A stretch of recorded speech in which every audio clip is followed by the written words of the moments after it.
Hello and welcome to Mikey's Quacks, quick and concise scenarios. In this scenario, we've got the dreaded internet doesn't work on your PC. What do you do? Well, okay, the first thing you can try and do in almost any scenario when you have a computer issue is give it a reboot. That'll probably fix 90% of your issues. If you're still having problems, check your connectivity from your PC to your broadband router. That can either be via the internet cable if you're using that or wireless. Check that your wireless is up and enabled. Beyond that, though, what can you do? Well, on your PC, you can click Start and type Command. And this will bring up a command prompt for you. And from here, you could type ipconfig. Now, this is going to give you details about the IP configuration on your machine. So from here, you can see we've been given an IP address of 10.10.10.2 and a default gateway of 10.10.10.1. All right, so the first thing, see if you can give the default gateway a ping. Okay, and in this case we can, so that's good. You can also type ipconfig/all, and this is going to give you some more detailed information. So here it tells us DHCP is enabled, and that stands for Dynamic Host Configuration Protocol.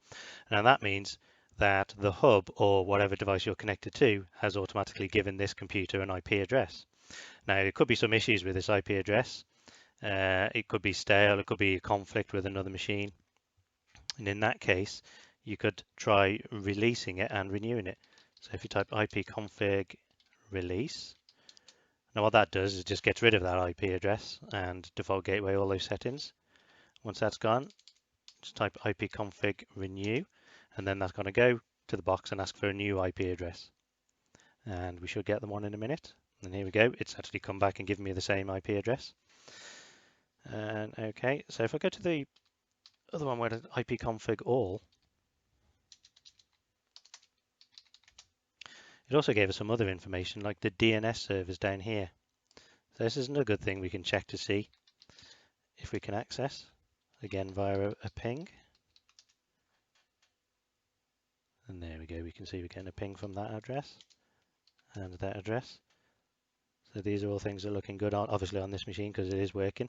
If you're not getting any connectivity from any of those, then that's going to indicate what the problem is. Okay, now as I said before, we've got an address configured by DHCP, so that's automatically given to us. What if we wanted to just automatically or statically assign an IP address to this machine? So we click on Start, go to Control Panel.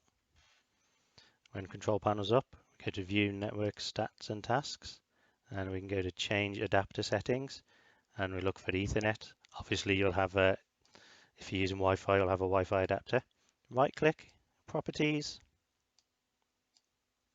and go to TCP IP version 4. Now, as you might have heard, we're moving towards IP version 6, and in fact we've been doing that for almost as long as I can remember, and we're still not there. So the majority of devices, machines you're going to find still use IP version 4.